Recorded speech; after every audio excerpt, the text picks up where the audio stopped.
Thank you, General Campbell. I really appreciated the time we spent together yesterday going over a challenging problem, and that is how we do the requisite oversight of what we're doing in Afghanistan, and how at the same time as we pull into the back and allow the Afghan forces to take the lead, how you protect data that could make them more vulnerable once they are in the lead and once we are in just a supportive role. And I completely understand the tension there, and I just wanted to put on the record that I think you have worked very hard to reverse some of the confusion that existed around the Special Inspector General's report as to what should and shouldn't be classified. And I know you've taken steps to declassify a wide swath of that information.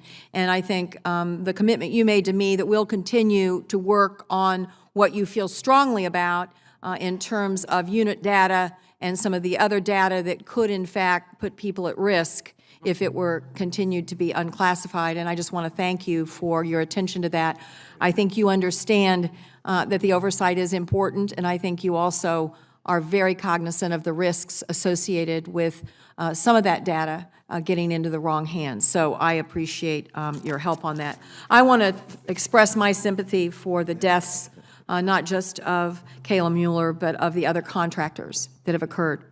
And this has been a theme of mine for years, and that is, how do we manage the contracting force in theater? How do we oversee the contracting force in theater? And how do we protect the contracting force in theater? I am worried about that. We put into the last year's National Defense Authorization a prohibition against funding any projects that we can't inspect because of security reasons.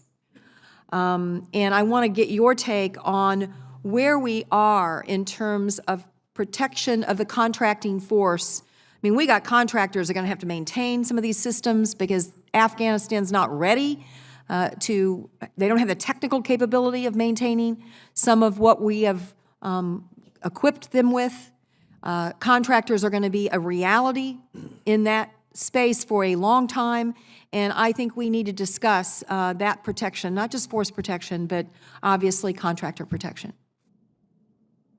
So, ma'am, thank you very much for the question.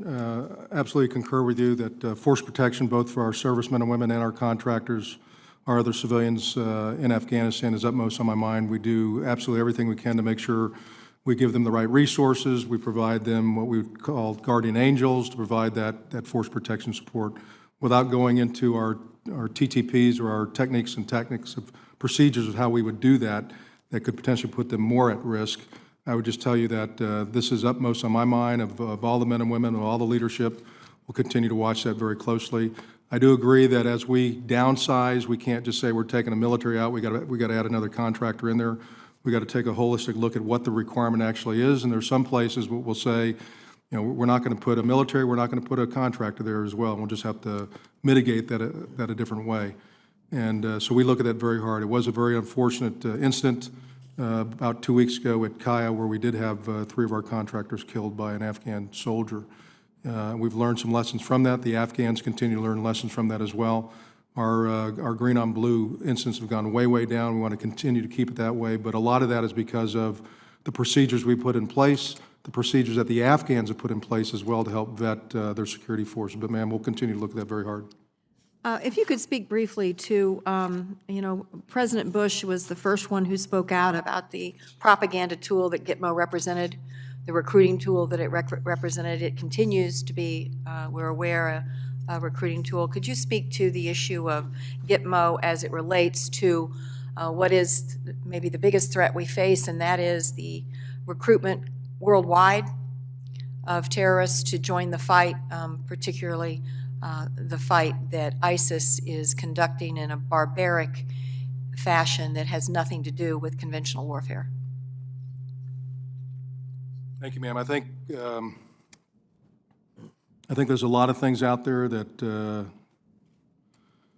would incite people to attack Americans already, that are already preconceived to attack Americans. I can't tell you how much Gitmo does or doesn't do that or impact on their recruiting piece of it. You know, my experience tells me that there are people that want to do harm to people both in Afghanistan and back here in the United States, and any number of things can make them do that, but many of them are preconceived to do that. And what I have to do is continue to work that hard on my force protection inside of Afghanistan and worry about that piece of it. I don't go out and look at different pieces and how they recruit. I look more at the force protection piece inside of Afghanistan.